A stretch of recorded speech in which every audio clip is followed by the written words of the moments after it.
Vou contar para vocês mais uma história do Sítio Capinzal.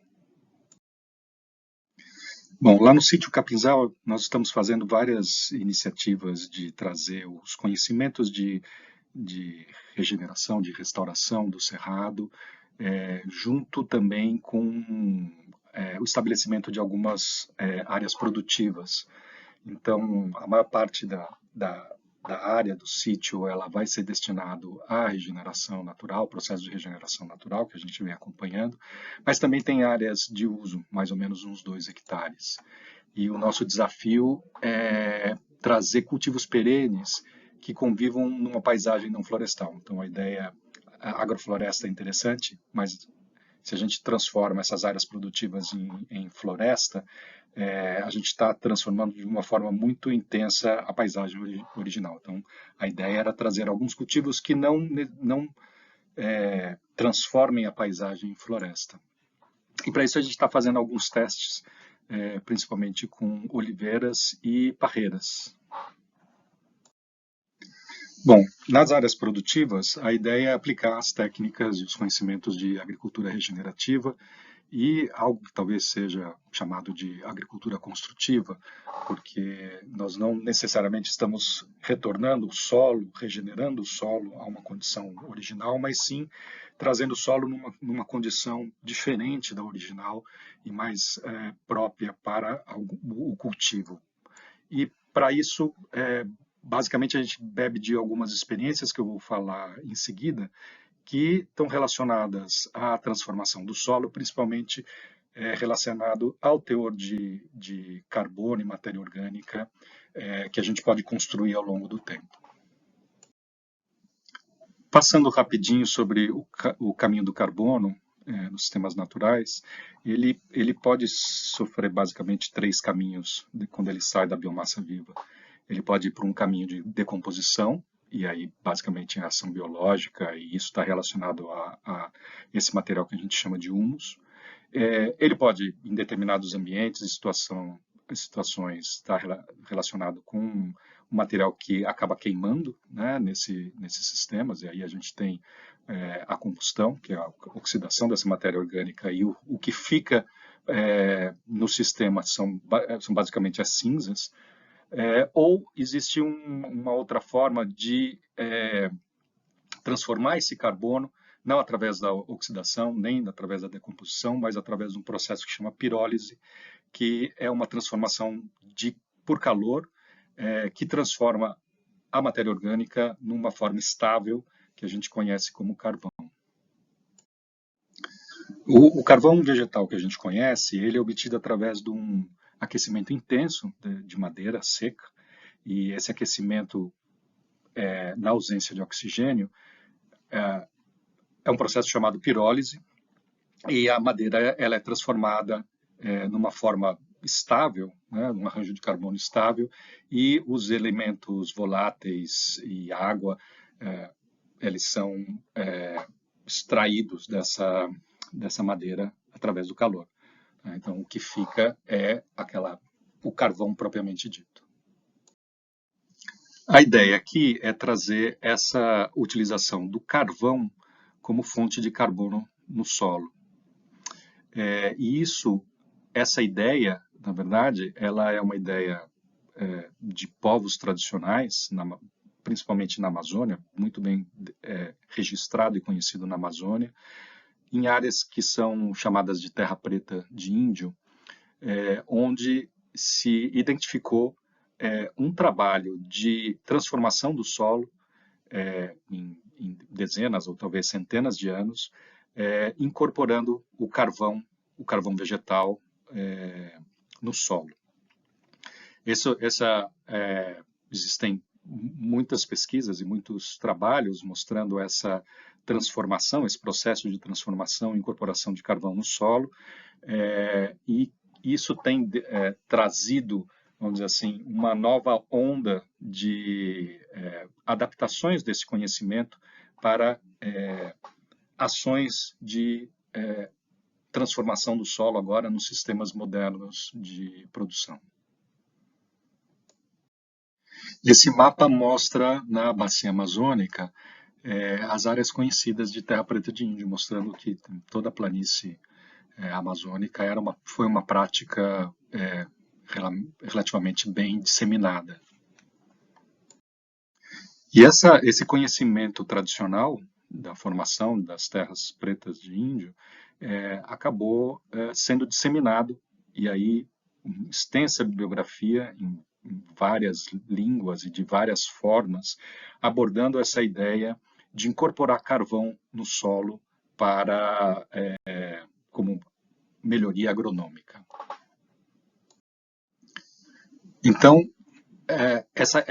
esse conhecimento sobre as terras transformadas pelos indígenas acabou virando um conceito chamado biochar, e que nada mais é do que a incorporação de pó de carvão no solo.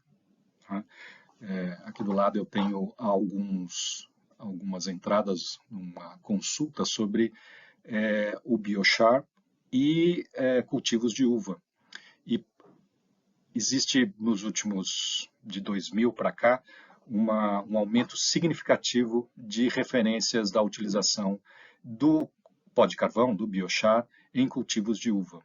E isso, então, liga essa história da terra preta de índio com as ações no sítio Capinzal. Bom, agora vamos falar do problema. A grande questão de trabalhar com essa técnica do pó de carvão é como nós obtemos o carvão, né? E um dos problemas básicos está relacionado à origem do carvão comercial que nós temos no Brasil. A maior parte do carvão que a gente encontra nas cidades diz que eles são provenientes de eucalipto. Mas existe uma contaminação muito forte com carvão proveniente de desmatamento, principalmente no Cerrado. É muito comum a produção de carvão proveniente de áreas desmatadas, inclusive áreas legalmente desmatadas. Então, muitas vezes, a licença de desmatamento já prevê a utilização da madeira cortada para a produção de carvão, como forma de aproveitamento.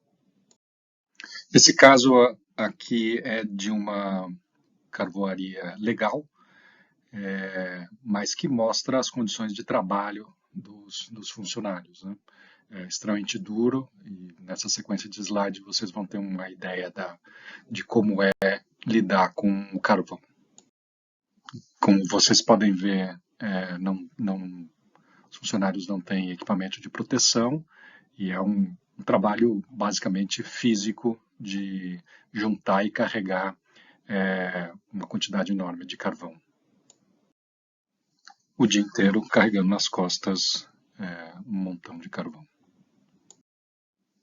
Para onde que eles carregam? Eles carregam para caminhões, nesse caso aqui um bitrem. Vocês podem ver que não é muito seguro esse trabalho, carregar nas costas uma quantidade grande de carvão numa escada estreita, sem nenhuma segurança. Dado os problemas de origem do carvão vegetal comercial, a questão é como que a gente consegue gerar esse carvão com origem conhecida e que ele seja facilmente pulverizável. E a segunda questão, né, então a primeira diz respeito a como a gente consegue esse carvão vegetal, é se esse pó de carvão vai fazer diferença no cultivo que eu estou me propondo a fazer, no caso, as parreiras. E aí vem a inovação entre aspas, porque de novo não tem nada.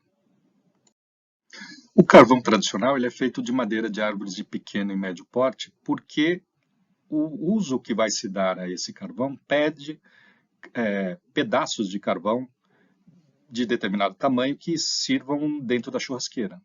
Mas, a princípio, você pode fazer esse processo de pirólise para qualquer tipo de composto de carbono. Podem ser plantas herbáceas e podem ser árvores de grande porte. E aí a grande questão é se dá para fazer pó de carvão de capim. Sendo que capim, principalmente capim de braquiária, é o material que eu mais tenho disponível no sítio. Eu não fiquei surpreso quando eu encontrei na internet que já se faz pó de carvão a partir de capim, né? Essa experiência na Dinamarca utiliza capim que foi processado para fazer um suco de proteína. O material que sobra ele vai para um processo de pirólise e vira pó de carvão. Ok, então é possível fazer pó de carvão a partir de capim. Então a ideia agora é criar um pequeno forno de pirólise para que eu consiga fazer essa transformação. Então eu parti dessas manilhas de cimento. As manilhas criam uma câmara de combustão. Então a madeira fica entre o tambor, esse tambor que eu adaptei a essa tampa, e a manilha. Tá? Então, basicamente, a gente enche o tambor com o material que a gente quer que vire carvão, no caso é a braquiária, uma braquiária seca que vem de uma área roçada. Em volta do tambor eu ponho madeira, que vai queimar e esquentar esse tambor, e esse tambor ele é fechado e vedado. Por cima da manilha tem essa tampa de ferro com uma chaminé, e aí é só botar fogo na madeira em volta do tambor.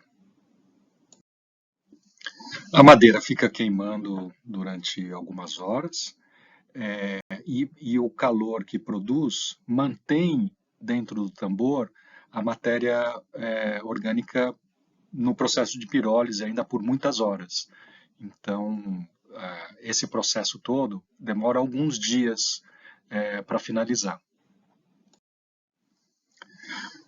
E ao final do processo, então, eu tenho um material muito fino que ao a gente encostar nele, ele se pulveriza, então eu não tenho o trabalho de triturar o carvão. E um tanque desse ele dá aproximadamente 50 litros de carvão. Agora é testar, ver se esse pó de carvão incorporado nas covas que eu vou plantar as parreiras traz algum benefício agronômico. A ideia era comparar o desenvolvimento das mudas de parreira, da mesma variedade, plantadas da mesma forma, né, em covas de 50 por 40 centímetros, um com um tratamento em que incluía de 15 a 20% de pó de carvão misturado com composto líquido, e um tratamento apenas com composto líquido. E agora, finalmente, o que aconteceu com esse plantio? Só chamando a atenção que isso foi um experimento sem seguir um desenho experimental ou rigor científico. Então, ele é apenas uma comparação de amostras sem essa preocupação científica. É bem óbvio comparar o solo antes e depois do tratamento, e nesse caso eu estou mostrando apenas o tratamento com o carvão e o composto líquido, eu vou ter uma melhoria nos parâmetros do solo, porque eu estou incluindo no solo nutrientes e matéria orgânica na forma de carvão, pó de carvão. Então, os parâmetros eles estão melhorados, né? Eles tiveram uma melhora e a questão agora é saber se isso se reflete no cultivo. As parreiras naturalmente perdem as folhas durante a seca, né? Então, 30 dias, 45 dias depois do início da seca, elas começam a perder as folhas. E o resultado mais interessante que eu tive para as plantas que foram plantadas com pó de carvão foi um atraso na senescência muito grande, entre 45 e 60 dias. Foi como se o efeito da seca demorasse mais tempo para chegar nessas plantas. E com isso, as folhas ficaram verdes por mais tempo, ela ficou fotossinteticamente ativa, produzindo os materiais por mais tempo, e isso também reduziu qualquer necessidade de irrigação no período da seca. Então, esse foi, para mim, o ponto mais importante, o resultado mais importante desse pó de carvão. A grande questão agora é como que eu ganho escala. Eu tenho bastante matéria-prima, que é a braquiária, mas o processo de pirólise ainda me produz uma quantidade pequena para o tamanho dos plantios que eu pretendo fazer. E olha que interessante, a gente sai do conhecimento tradicional, que é a terra preta de índio, a gente bebe da ciência por trás dessa construção de solo, consegue implementar uma inovação, que é fazer o carvão a partir do capim, a gente aplica e conseguiu avaliar. Então, acho que a gente fez um caminho interessante.